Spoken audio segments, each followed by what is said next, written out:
बिस्मिल्लाहिर्रहमानिर्रहीम।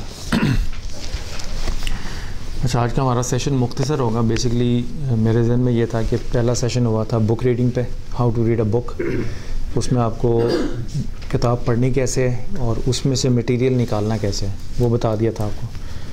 कल सेशन हुआ था प्रेजेंटेशन स्किल्स के ऊपर कि अब आपके पास मटेरियल है, आपने उसको आगे प्रेजेंट कैसे करना है, ठीक है, या उसकी प्रेजेंटेशन कैसे बनानी है, वो आपको बता दिया था। अब मैंने ये सोचा था कि बजाय अब मैं नेक्स्ट मैनेजमेंट टॉपिक पे मूव करूँगा, जो कि नेक्स्ट होगा who are supervisors and what is supervision, ठीक है ना। तो बजाय मैं अब आपको उस स्टेज पे ले जाऊँ, पहले दो सेशन जो हुए हैं हमारे, अब हम चाहेंगे कि आप उसको प्रैक्टिस करें, उसमें थोड़ा सा आपके अंदर जो छुपा हुआ टैलेंट है उसको बाहर निकाल के ज़रा पॉलिश करें उसको। तो अब ये आज की मुख्तसर मीटिंग बेसिकली असाइनमेंट ये देनी है आपको कि आपने 5 मिनट की, मैक्सिमम 10 मिनट और कम से कम 5 मिनट, हर आदमी ने अपनी एक प्रेजेंटेशन बनानी है। नेक्स्ट वीक से हम प्रेजेंटेशन आपकी स्टार्ट कर देंगे, ठीक है। नेक्स्ट वीक में आप यहाँ बैठे होंगे और कैमरे के सामने अपनी प्रेजेंटेशन आपने देनी है, ठीक है। अब वो कैसे देनी है उसका मैं चंद एक टिप्स टेक्निक्स बता देता हूँ। उसका पहला टिप तो ये होगा कि आप ये देखें आपको कौन से मौजू पे बोलना अच्छा लगता है या कौन से मौजू पे पढ़ना ज़्यादा अच्छा लगता है। नंबर एक बात, ठीक है।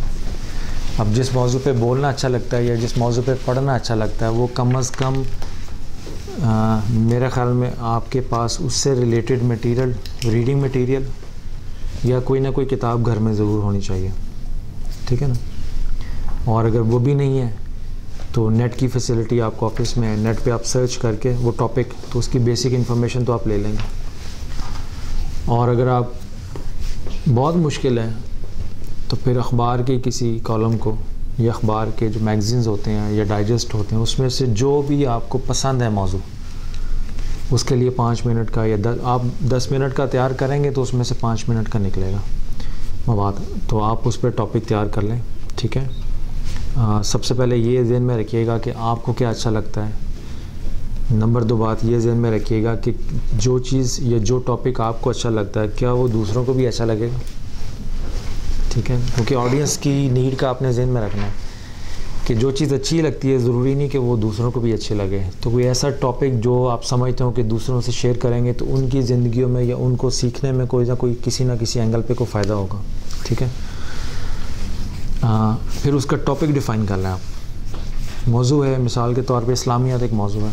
अब इस्लाम बहुत बड़ा टॉपिक है, उसमें किस एंगल से बोलना चाह रहे हैं, तो आप अपना एक टॉपिक डिफ़ाइन कर लें कि आपकी जो गुफ्तगू है उसका उन्वान ये होगा, टाइटल ऑफ योर टॉक क्या होगा। एक जुमले में वो लिख लें आप। उसके बाद ये देख लीजिएगा कि आपने उस टॉपिक में 5 मिनट में, अब वो पूरा टॉपिक कवर नहीं होगा 10 मिनट में, तो डेफिनेटली आप उसका कोई ना कोई एक एंगल ही कवर कर पाएंगे। तो उस टॉपिक पे कौन सा वो एंगल है गुफ्तगू का जिसको आप 5 या 10 मिनट में कवर करना चाह रहे हैं, आप उसको लिख लें। आप जब सोचेंगे तो आपके पास 10 इश्यूज़ आ जाएंगे, 12 इश्यूज़ आ जाएंगे। पहले आप सिर्फ नोट करते जाएं आपको किस मौजू पे, इस मौजू पर कौन कौन से एंगल ज़हन में आ रहे हैं वो सारे लिख लें। आपके पास एक वैरायटी आ जाएगी, उस वैरायटी में से आप डिसाइड कर लें कि मैं इस मौजू पे ज़्यादा मुझे बेहतर होगा बोलना, क्योंकि मेरा तजर्बा भी है और मैं अक्सर सोचता भी रहता हूँ। तो आपके पास एटलीस्ट ऐसा मौजू नहीं होगा या ऐसा एंगल नहीं होगा जिस पर आपने पहले से कभी सोचा ना हो। आपकी पिछली जितनी भी सोच विचार है या गुफ्तगू है वो आपके काम आ जाएगी उस प्रेजेंटेशन के लिए, ठीक है। तो एक काम आपने ये करना है कि टाइटल अपनी टॉक का वो डिफ़ाइन करना है। दूसरा, उस टाइटल पे उस एंगल को डिफ़ाइन करना है कि उस मौजू के हवाले से किस पहलू पे आप गुफ्तगू करना चाहते हैं, ठीक है ना, वो आ जाएगा आपका, ठीक है। और इस चीज़ को साबित करने के लिए जिस पहलू पे मैं गुफ्तगू करने लगा हूँ मेरा मरकज़ी नुक्ता क्या है,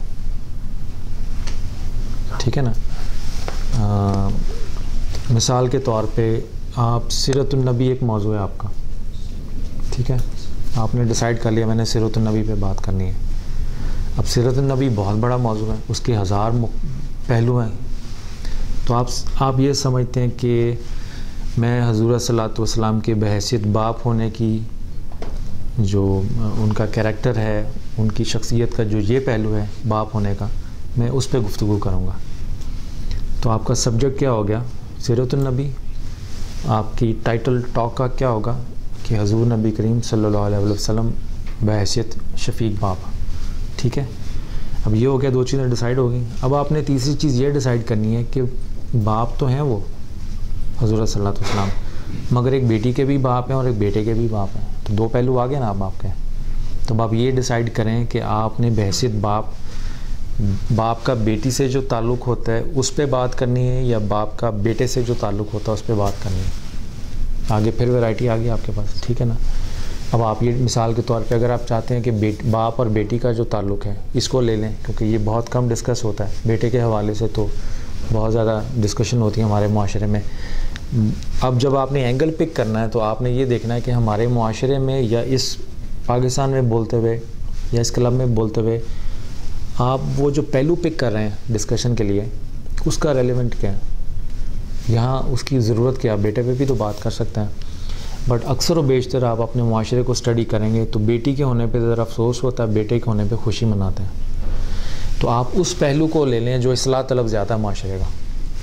ठीक है, तो अब बाप का और बेटी का ताल्लुक़ जो है, तो उसमें जब आप गुफ्तगू करें तो बेटी का होना इस्लाम में उसकी फ़जीलत, और फिर बाप का बेटी से ताल्लुक़, और फिर हदीस है कि जिस शख्स की 2 बेटियां हों और उसकी अच्छी तरह उन दोनों की परवरिश करे तो क़यामत के दिन वो मेरी इन उंगलियों की तरह मेरे साथ खड़ा होगा, हज़ूर सल्लल्लाहु अलैहि वसल्लम ने फरमाया। तो ये बेटी की फ़जीलत है परवरिश करने की।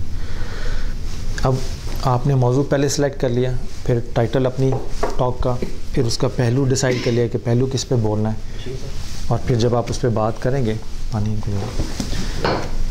और जब आप इस पे बात करेंगे तो अब आपके पास वैरायटी होगी डिस्कशन की। आप फ़जीलत पे बात करना चाह रहे हैं तो फ़जीलत के हवाले से कोई मवाद कलेक्ट कर लें।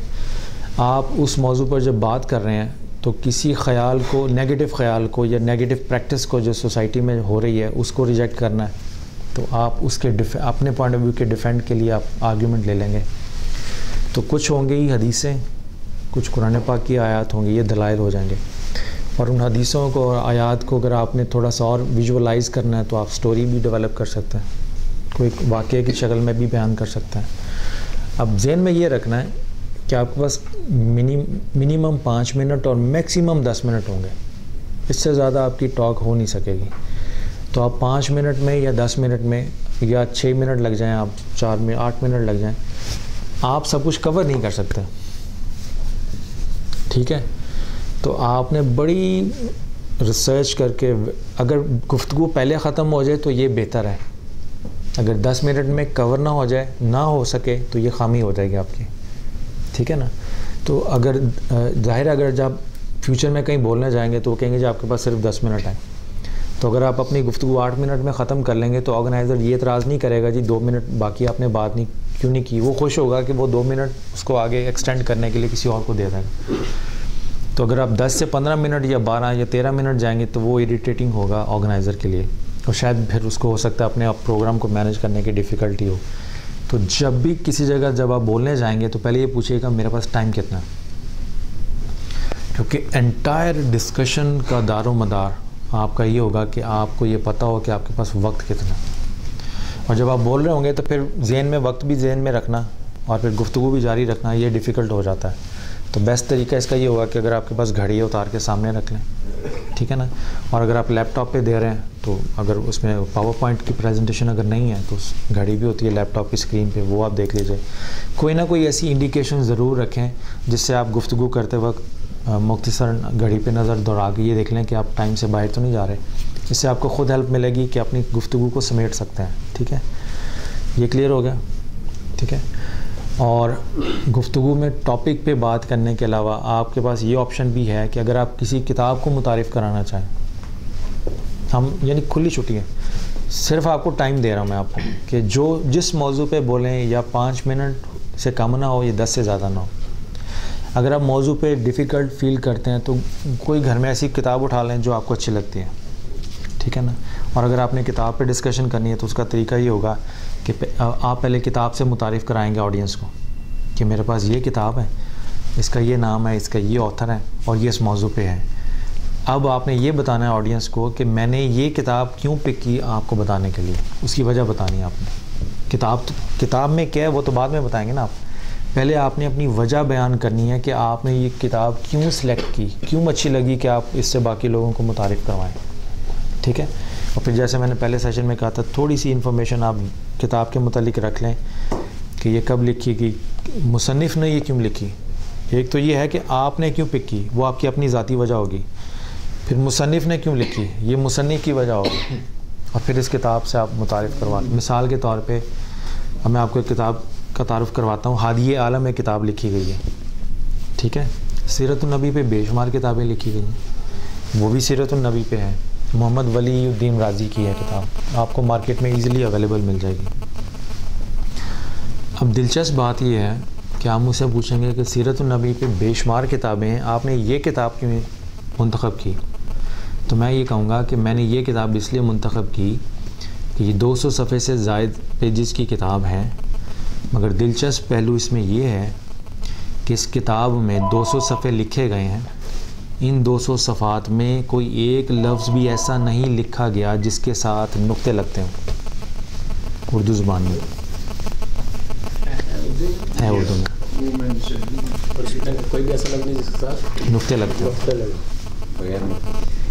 उर्दू में लिखी है 200 सफ़ात पे, पूरी सीरतुन्नबी पे पैदाइश से वफ़ात तक, मगर जो लफ्ज़ यूज़ किया उसके साथ नुक्ता नहीं लगता उर्दू ज़ुबान में। फोकस इसमें पढ़ा लिखते हैं या ऐसा लफ्ज़ ना, नहीं, हाँ बिल्कुल जी। सामने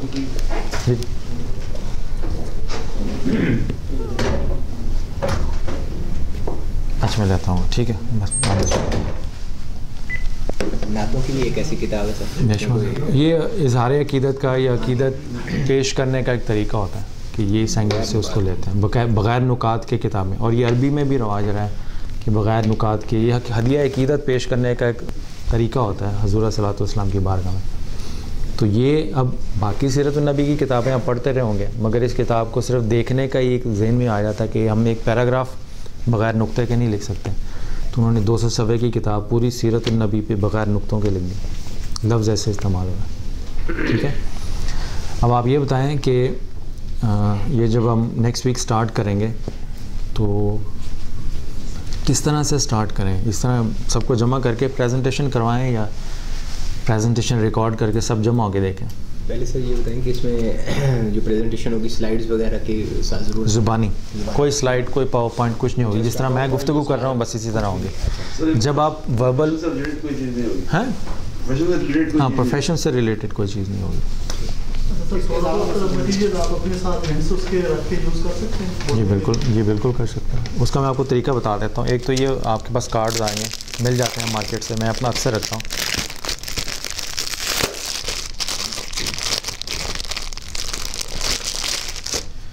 ये हैं पेपर कार्ड्स, ठीक है, छोटे से। ये 110 के मेरा ख्याल शायद 100 से ज़्यादा इसमें होते हैं। तो मैं अक्सर क्या करता हूँ, मैं जब इस तरह की कोई स्पीच देनी हो ना, अगर मुझे कहीं 10 मिनट के लिए बोलना है, 15 मिनट के बोलना है, तो मैं अपना पलंदा जो नोट्स का होता है वो उठा के नहीं लेके जाता। ठीक है ना। मैं अगर मेरे पास 2 स्लाइड्स हैं या मैंने ज़ुबानी बोलना है तो मैं इस पर ले जाता हूँ। नॉर्मली एक ही काफ़ी होती है या 2, मैक्सिमम 2। इस पे नोट्स होते हैं, एक गुफ्तगू मुकम्मल की। ये मुझे हेल्प करेंगे ट्रैक पे रहने में। बहुत ज़्यादा मटेरियल ले जाएंगे ना तो उस वक्त ऑडियंस का प्रेशर साइकोलॉजिकल एक इतना इन्वॉल्व होते हैं आप कि नोट्स की तरफ जाएंगे तो ऑडियंस भूल जाएंगे, और नोट्स पे जब बहुत ज़्यादा लिखा होगा तो फिर आपको की पॉइंट ढूंढने में दुश्वारी होगी। तो आपका जो की पॉइंट है, मेन मरकज़ी नुक्ता है, जो आपने हर हालत में याद रखना है। मिसाल के तौर पे मैं क्या करता हूँ, अगर मैंने बात करनी है 10-15 मिनट तो मैं सिर्फ सीक्वेंस लिख लेता हूँ कि मैंने पहले इस मौजू पे बात करनी है और जिस मौजू पे बात करनी है वो लफ्ज़ लिख लेता हूँ। मवाद डिटेल मेरे जहन में होता है, उसके बाद मैंने क्या टॉपिक करना है वो टॉपिक, ताकि मैं सीक्वेंस में लॉस ना हो, यानी सीक्वेंस मुझसे गुम ना हो जाए गुफ्तगू के दौरान। ठीक है ना। मिसालें और वो सारी चीज़ें मेरे जहन में होती हैं। और ये अगर कोई टेक्निकल वर्ड है या कोई हवाला किताब का तो सफ़र नंबर है, तो इस तरह की वो चीज़ें हवाले की वो मैं लिख लेता हूँ, ताकि अगर मैं गुफ्तगू में तो आप फिलबती कॉन्सेप्ट डिस्कस कर रहे होंगे ना, तो अगर आपने सफ़ा नंबर के साथ किसी को हवाला देना है या किताब का कोई नाम है इस तरह, तो आप इस पे लिख सकते हैं। एक ऑप्शन ये है। दूसरा ऑप्शन ये है कि अगर आपके पास पेपर हैं A4 साइज़ के, तो उसको दरमियान में यूँ, अगर आपने पावर पॉइंट पे देनी है या उसके बगैर भी, और आप इसको दरमियान से, तो ये आपका पैड बन जाएगा।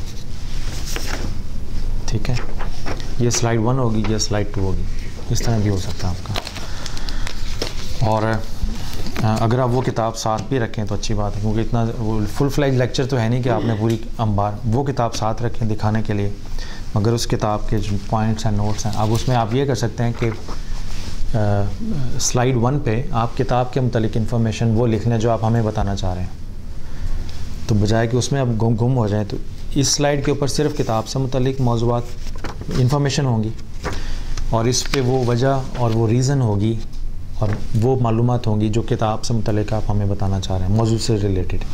ये किताब से रिलेटेड इन्फॉर्मेशन हो जाएगी और ये मौजू से रिलेटेड इन्फॉर्मेशन हो जाएगी। यानी अब आप ये सोचें, जैसे मैंने आपको सीरत-उन-नबी का बताया, तो सीरत-उन-नबी पे 1000 किताबें हैं, मगर आपको इन्फॉर्मेशन मैंने वो दी जिसमें से अक्सर में से आपने कभी सुना भी नहीं होगा कि इस तरह भी कोई लिख सकता है। तो ये ज़हन में रखिएगा कि जिस मौजू पे भी आपने बोलना है, कोशिश करें वैसा यूनिक मौजू हो कि अक्सर ने सुना ना हो, या वो नुक्ता ऐसा हो उसमें से जो आपके नज़दीक बड़ा यूनिक हो, जिसको दूसरे सुनेंगे, एंजॉय करेंगे, ये दूसरों के लिए दिलचस्पी का बायस बनेगा। ठीक है, काफ़ी इतनी इन्फॉर्मेशन 5-10 मिनट की प्रेजेंटेशन के लिए। अपनी पसंद की कोई किताब जो भी आपको अच्छी लगती है, प्रोफेशन से हट के उसका एनालिसिस करना है। इसमें इस एक्सरसाइज में आपके पिछले 2 सेशंस इन्वॉल्व होंगे। अगर आपने ठीक तरीके से वो सीख लिया होंगे सेशन, तो आपको पता चल जाएगा इसमें मैंने क्या करना है। बुक ज़रूरी है या अदर बुक भी आप कोई टॉपिक चूज़ कर सकते हैं? ज़रूरी है कि आप किसी बुक के ऊपर या टॉपिक चूज़ कर लें या बुक चूज़, मैंने दोनों ऑप्शन दे दिए हैं, ताकि बाज़ लोग होते हैं उनको टॉपिक रिसर्च करते हुए डिफ़िकल्टी होती है, तो वो एक किताब, चूँकि एक ही किताब होती है, तो साइकोलॉजिकली सहारा होता है कि यार एक ही किताब है, इसी पे बोलना है, तो किताब में से ही निकालना। और वो ज़्यादा टॉपिक वो होता है comparative analysis, stage 3 of reading material, तो वो भी ठीक है। अगर आप वो आपको इसलिए ऑप्शन दे दिया कि बेशुमार मौज़ूआत पे इंसान गुफ्तगू करता है, दोस्तों से गप्पे लगाता है, तो उनमें से कोई अच्छा मौजू देख लें। और अगर आप किताब के ऊपर, किताब के इर्द गिर्द ही रहने में ज़रा साइकोलॉजिकली सहूलत महसूस करते हैं, तो उसमें देख लें। बेहतर सर इसमें कोई फर्ज करें किसी की आइडियल शख्सियत है, उस पर ही बात कर लें, लेकिन आई थिंक सियासी ना हो। हाँ, सियासी से परहेज़ किया जाएगा। उसके अलावा अगर आप अपने ज़हन को खोलेंगे ना, तो सियासत और मज़हब से मरा मजहबी शख्सियात, सियासी शख्सियात और मजहबी शख्सियात और पाकिस्तान के हालात, ये थोड़े से ऐसे इख्तलाफी मौज़ूआत होते हैं। अनलेस कि आपकी ग्रिप बड़ी स्ट्रॉन्ग हो, अनलेस कि आप शख्सियत से निकल के टॉपिक पे कायम रहने की सलाहियत रखते हो, तो इसलिए मैं कह रहा हूँ इन चीज़ों से ज़रा परहेज़ कीजिएगा। मिज़ाह के ऊपर अच्छी किताबें हैं, उर्दू अदब के ऊपर अच्छी किताबें हैं, सफ़रनामे बड़े हैं, जिस तरह मुमताज़ मुफ्ती का लब्बैक है, इस तरह और लोगों ने बड़े बड़े अच्छे सफ़रनामे लिखे हैं। सीरत-उन-नबी पे कुछ किताबें हैं, सहाबा-ए-किराम के मौज़ूआत पे कुछ किताबें, वो चीज़ें जिनसे हमें अपनी रोज़मर्रा ज़िंदगी में इंस्पायरेशन मिले, ज़िंदा रहने के लिए भी और आगे बढ़ने के लिए, बस ये ज़हन में रखें, वो ज़्यादा बेहतर हो जाएगा। मैं इसलिए कह रहा हूँ कि आपकी ये प्रैक्टिस हो जाएगी ना, फिर जब हम आपकी वीडियो रिकॉर्डिंग करेंगे, फिर उसको जज करेंगे, हमने इंटायर फोकस करना आपकी प्रेजेंटेशन स्किल्स के ऊपर, और फिर हम बताएंगे कि आपने आप मिलजुल के फिर एवेलुएट करेंगे एक दूसरे को। बस ये इसमें सिस्टम है। तो सर ये रहेगा मेरे जहन में है कि हम मंडे से स्टार्ट, वेंसडे नहीं, वेंसडे को तो बैठ के उसमें एवेलुएट करेंगे। वेंसडे को छुट्टी है, थर्सडे को बैठेंगे, थर्सडे वाले सेशन में हम ये वीडियो देखेंगे। उससे पहले हमने रिकॉर्डिंग करनी है। हर रोज़ कुछ रिकॉर्डिंग्स हम करते जाएंगे। सभी लोग प्रेजेंटेशन एक ही दिन में देंगे। अब ये है कि डिवाइड कर लें, एक दिन में तो मुमकिन नहीं होता, सारा दिन इसी में लग जाएगा, आपने काम भी करना होगा। हम इसी तरह कर लेते हैं कि हर रोज़ आधे घंटे के लिए बैठ जाएंगे।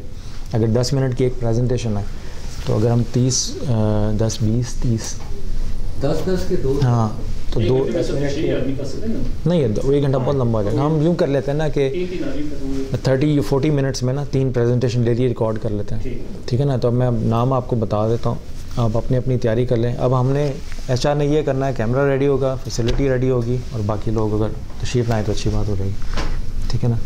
और अब आपने बिल्कुल इसी तरह देना है, ये जहन में रखते हुए हम आपका प्रॉपर तारुफ भी कराएंगे, जिस तरह स्पीकर को इनवाइट करते हैं सारा कुछ करते हैं, ठीक है ना।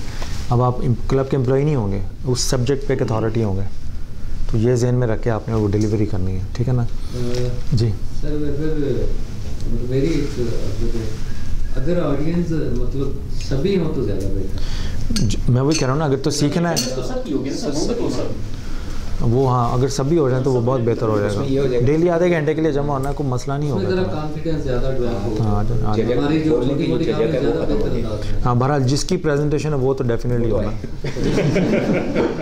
ये ना कि बाकी सारे बैठे हैं यूट्यूब पे है जी, रिकॉर्डिंग चल रहा है उसकी। सर ये ना हो ना कि पहले अकेले कर ले, तो जब बंदों के सामने बोलना पड़े तो गोभी होता है। डायरेक्टली वो होता है ना कि अकेले ज़्यादा डिफ़िकल्ट है। हाँ क्योंकि आपको पता है अब ये आई कांटेक्ट है, हौसला अफजाई है, हम सब देख रहे हैं, तो यहाँ जो कॉन्फिडेंस डेवलप कर लेंगे वो अकेले बोलने से बहुत बेहतर होगा। अब हम डेली 3 बंदों का रख लेते हैं, मंडे ट्यूसडे और वेंसडे छुट्टी है, थर्सडे को कर लेंगे, तो 3 दिन भी अगर डेली 3 भी हों 9 प्रेजेंटेशन हमारे पास तैयार होंगी, ठीक है ना। देख लें कौन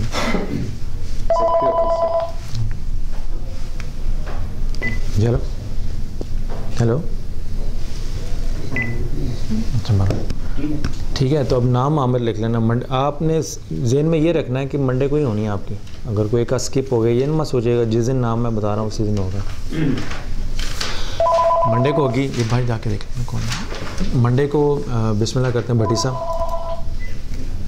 भट्ट साहब हो गए हैं, मंडे को ऑफ है तो आप चलें। भट्ट साहब हो गए, मलिक एजाज, भट्टी साहब हो गए, मलिक एजाज हो गए, अली पेस्ट्री शेफ क्या करें जी। सलाम जी। अच्छा मैं उधर CR1 में 5 मिनट दे रहे बस, वो CR1 में हूँ, उनके साथ बैठा हुआ ये ट्रेनर्स के साथ। अच्छा चलो मैं आ रहा हूँ, बस आ रहा हूँ, ले रहा हूँ, आ रहा हूँ, ओके ठीक है। मंडे को अब भट्टी साहब, मलिक एजाज साहब और अली पेस्ट्री ऑफ है। अच्छा इसका आज़म का कर दें। नहीं मंडे को मंडे को होते हैं, अगर लिखते हैं तो शायद नहीं ऑफ है, ऑफ है। मकबूल का कर लो, मकबूल, मलिक एजाज और भट्टी साहब, ठीक है 3। अब हो गया ट्यूसडे को भट्ट साहब हो गए, अली हो गया ना, अली हो गया, और तौसीफ़ कर लें, तौसीफ़ हो गया, मंगल को ये हो गया,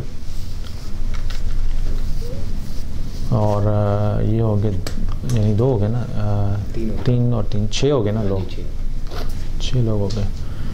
और उसके बाद कर लें आप थर्सडे को, नहीं ट्यूसडे को ज़्यादा ना कर लें, कुछ मॉर्निंग में कर लें, ट्यूसडे को ज़्यादा कर लें, मंडे को भी ज़्यादा कर लें, मंडे को हाँ 1 घंटा लगा लेते हैं तो क्लियर हो जाएगा। 5 या 6 जैसे जिसको टाइम मिलेगा ना वो। हाँ तो उसमें फिर अच्छा फिर आप ये करें, बाकी की मीटिंग आप शेयर कर लें मकबूल साहब, आप निकलें, मैं ऊपर बॉस बुला लें, बट बाकी की मीटिंग आप शेयर कर लें, नाम डिवाइड कर लें, मंडे ट्यूसडे को दोनों दिन में हम क्लियर कर लेते हैं, ठीक है। ठीक है। इधर आ देनी साहब ने उसमें मेरी मंडे को हाफ ठीक है, Yes, sir. 8 दिन में 6 नाम कर फाइनल कर लेते हैं। नहीं सर ज़्यादा बंदे हैं मुकम्मल कर लें, हाफ एक दिन हो जाते हैं।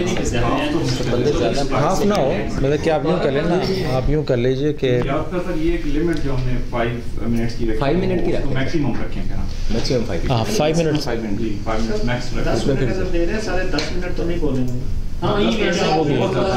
आप ये काम करें ना, आप 5 एक दिन में रख लें, 5 दूसरे दिन, 10 लोग हो जाएंगे ना, ठीक है। तो बाकी उसमें सीख जाएंगे, बाकी अपना भी तैयार कर लें। या तो ये कर लेते हैं कि पहली स्टेज पे ये कर लेते हैं कि सिर्फ जो 10 वॉलंटियर कर रहे हैं ना, कि जो हाँ उनको हम ले लेते हैं। सेकंड स्टेज जब हम सपोज पे फर्स्ट गो थ्रू हो जाएंगे, तो नेक्स्ट स्टेज पे हम ये कर लेंगे, फिर जिनको हम समझ लें कि हमें देनी चाहिए। एग्जैक्टली, नादिया को बता देना फ़ोन पे, उसका नाम डालना है और मैडम का, ठीक है ना, इन दोनों का नाम हो जाएगा। रऊफ़ का नाम डालना है, अपना नाम डाल दो और बशीर का, ठीक है।